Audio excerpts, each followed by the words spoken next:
doesn't have to do with any particular date in that time, but trends of what's going on. We have Israel in the land. 100 years ago, we didn't have that. That's unprecedented amounts of prophecy being fulfilled, okay, for Israel to be in the land. Okay, we have tied to that, somewhere in that, there's a prophecy about this generation will not pass away until they see this. And the question is, what generation and where is that? Are we in that generation because Israel's in the land? Secondly, Israel gets back the Temple Mount area in 1967. Of course, they gave it back up, but they get the Temple Mount back in 1967. Does 48 or 67 constitute as a beginning point for this generation will not pass away? Now, in that, you have to figure out what it means by a generation. Is that 20 years? Is that 40 years? Is that 70 years? All three of those are plausible numbers in the Bible for generations. Or is that a generation meaning a people of a mentality? Because generations can be the mentality of an age of time. And that generation who lived in that mentality or that age, which makes it ambiguous as far as numbers again. But we're seeing unprecedented amount of martyrdom and Jews getting saved. And I think that's clearly a sign, unprecedented, again, in history. The amount of martyrdom. And one that I'm kind of watching right now, that the church isn't talking about much right now, but the technological advances and where they're going. If you look at the centrality of where it's going, is scientists or man trying to create man in his own image, which is categorically anti-Christ. But it's so advanced, it's not robots running around with light bulbs on their heads. It's so advanced that it's skin being reproduced, living skin, okay? It's DNA that's synthetic, but has the attributes of human DNA. So now if you have these beings walking around, are they redeemable? Are they to be redeemed and come to Christ?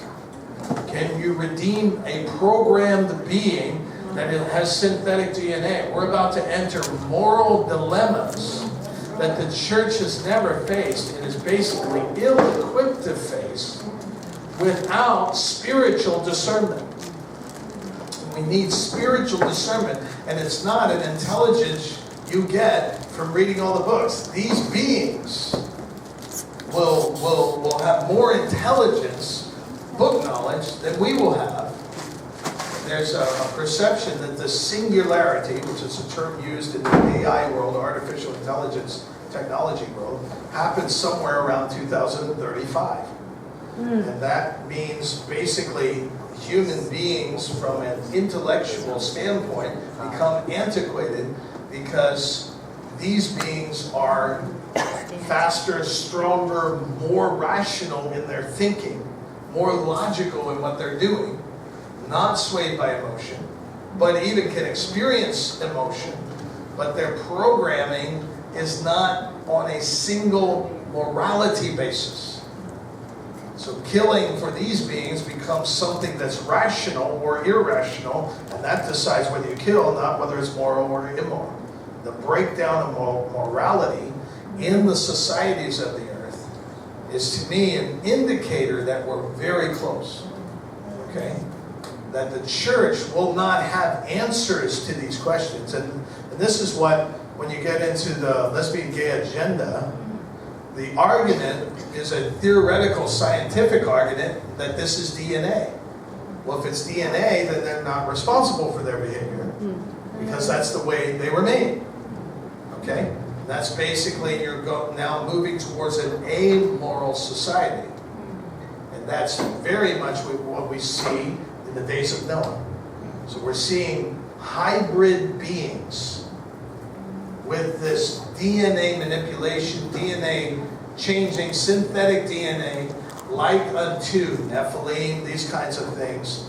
And the church is not equipped, we the church are not equipped to answers from our generation to how to resolve these justices and injustices and even able to discern what justice is from simple human knowledge that we have accumulated over the last 2,000 years as the church. So we need the spiritual input that I call discernment that is greatly lacking in all of us. We need to cry out for this discernment, or we'll lose our capacity to lead in the context of judging and discerning between the righteous and the unrighteous, what is clean and what is pure and what is defiled.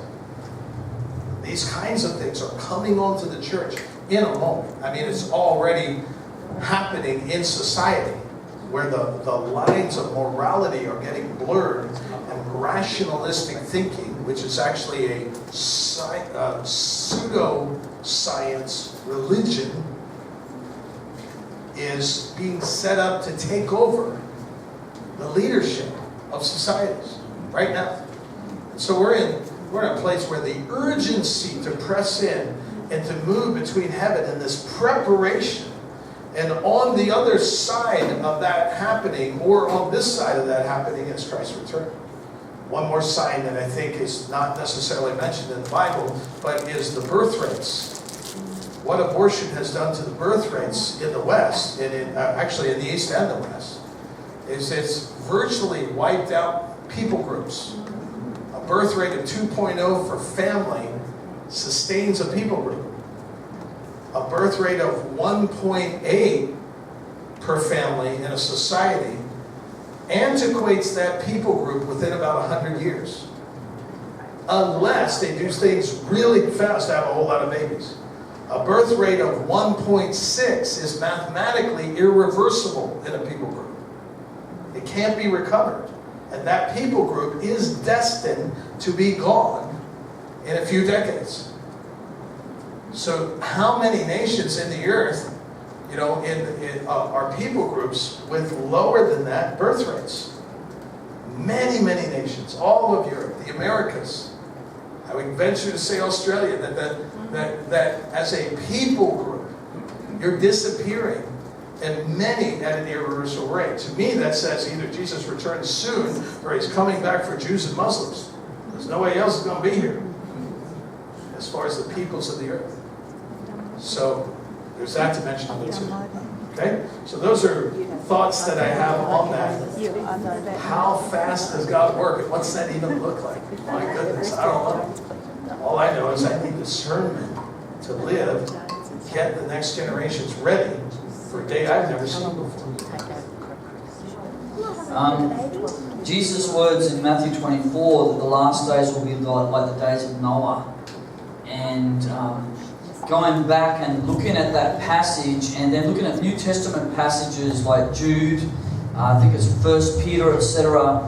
And they mention back to the days of Noah and the flood, and whatever had happened with humanity, with the sons of God coming down to the daughters of men, which is that language, the sons of God, is literally the sons of Elohim, which is a direct creation of Elohim, and the daughters of Adama, which are not direct creations of God, but rather human beings that are born through human beings. So indirect creations of God. And it was never an understood view until around 300 AD that the sons of God could have been the descendants of Seth, the righteous son of Adam and Eve. And so the concept of angelic beings, and we're told in the New Testament they're now bound in Tartarus, which is the deepest dungeons of hell, awaiting judgment. In the last days they're going to be unleashed upon the earth. The abyss will be opened. These very same angelic beings, fallen angels that came before the flood, they're bound, but they'll be loosened in the last days, and very powerful demonic spirits. But this whole analogy of these angelic beings with human women, I don't know what the mechanics of this were, but it talks very clearly that the Nephilim were there in those days, and it was always in up until again 300, 400 AD. It was always the understanding of the Jewish rabbis and the church that the Nephilim were the descendant hybrids of angels and humans. So, as we're moving towards the last days, I think again, we look at the Tower of Babel, and there's a high possibility that Nimrod was, he was definitely a highly demonized personality. He was the first Antichrist. Nimrod, mentioned in the book of Genesis, who builds the Tower of Babel and establishes a kingdom with Babylon at its center, which is a prophetic picture of end-time Babylon that's coming. Yeah. And his kingdom was the kingdom of the world. I mean, it dominated any other kingdom in the earth. They united. At that stage, there was only one language in the earth, and they united all the peoples. They gathered them. They wouldn't let them scatter, as the Lord said, you need to scatter upon the earth. And they said, let us make a name for ourselves. The whole thing of humanism. We are God. We can control our own destiny. And trying to tap into the heavens again. I believe he's trying to tap into these spiritual powers to energize his kingdom in the earth. But it wasn't done in a godly way. He was tapping in not to God, but to demonic powers. And he may have been trying to actually reproduce what happened before the flood. And but then God looks down at the scenario just as he did before the flood of Noah, in the days of Noah. God looks down and says, you know what, if man is in unity, if man has the communication of one language, which is what the internet is now giving us across the globe, if man is in full unity, they can actually do whatever they want to do. You know, in the Garden of Eden, the Lord was saying, take Adam and Eve out of the garden so they don't also eat of the tree of life and live for eternity. We've got to remove them from this place, because otherwise there's something about, if human beings in rebellion against God continue to move in their rebellion, because we're created in the image of God, eventually we start to unlock the mysteries of the universe. And this is what Kirk's talking about, Nephilim, AI, artificial intelligence. I've actually got a friend that's a computer scientist, and his main thing, he gets paid like millions of dollars for his projects. He actually designed for a nation the computer security programs for their military. He's a computer scientist, and his program that he's working on, and he showed me the pictures, is a computer brain. Literally, a computer brain. And he showed me, he said there's about 3 or 4 mysteries of the human brain that they have not yet unlocked. Once they unlock those mysteries, they'll be able to have a fully functioning artificial intelligence that does not need a human being to program, but they can actually program themselves. I just saw an article yesterday, I think it was 2 days ago, right after you told me this. I saw an article in the newsline of a map of 100 different regions of the brain. They now have the brain mapped to 100 different regions in the brain, which is stunning. But these kinds of things, to me, not indicators Jesus got to return, but indicators that the world as we know it is shifting dramatically. And I don't know about you, I grew up in a small town America, you know, what do I do?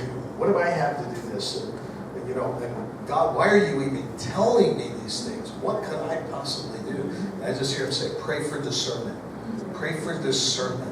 We need discernment. We need a divine order out of heaven. And I believe that order is literally a priesthood order.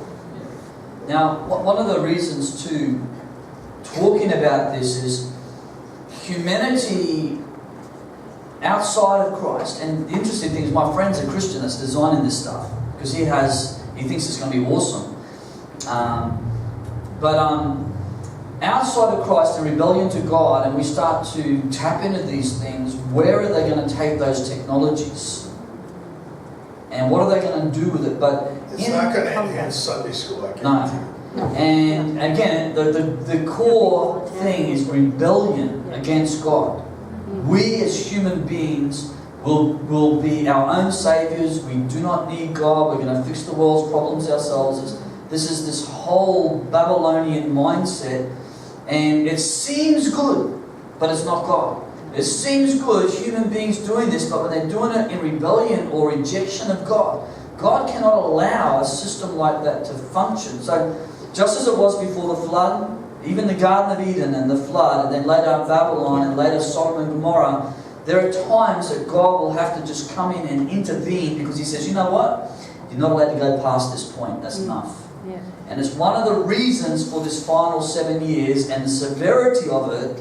Again, don't just think about the individual people. You've got to think corporately across the earth what is happening and why God will have to radically intervene and put a stop to what they're doing. Yeah, the largest industry, illegal industry in the world is human trafficking. It is the largest, biggest money maker in the world. The largest enterprise in the earth right now is human trafficking, slavery. Okay? And Jesus is coming to set captives free. There are more slaves in the world right now than there's ever been in human history. There's always varying degrees of this, from psychological to literal chains to literal, locked up and all of this, but slavery to drugs. But there are specific people owned and sold, bought and sold by other people. It's at an unprecedented rate. And not just rate, but it's an unprecedented numbers right now. Never been this many slaves in the world as possible as there is right now. So that to me is again another sign. If Jesus is coming to free captives, then it would make sense that there would be more captives than ever before when Jesus comes. We're there as far as the numbers go. And it even says when end time Babylon falls, I think it's Revelation chapter 18, the merchants weep because they made their money out of Babylon. Yeah. And one of the things that they're buying and selling along with weapons and drugs, pharmakia, is the souls of human beings.